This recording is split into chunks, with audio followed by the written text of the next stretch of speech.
కోయిల పాట వినబడింది. నువ్వు గాని మాట్లాడావా? పున్నమి వెన్నెల చాలా బాగుంది. ఈరోజు నీలాగే ఆనందం నాలో అలలా ఎగసింది. నువ్వు నా వైపు చూసావని.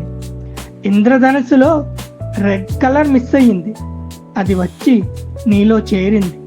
మన మనసుల మధ్య సంభాషణ లీక్ అయింది. మూడో వ్యక్తి వినేశాడు. సంధ్యవేళలో సూర్యుడు ప్రశాంతంగా ఉంటాడు. నీ సమక్షంలో నాలాగా. సిరిమల్లె నా దగ్గర ఎంతో బాధపడింది. నీ నవ్వంతా తెల్లగా తను లేదని. నీ కోసం ప్రేమ పావురాన్ని పంపాను. అడ్రస్ ఇవ్వడం మర్చిపోయాను.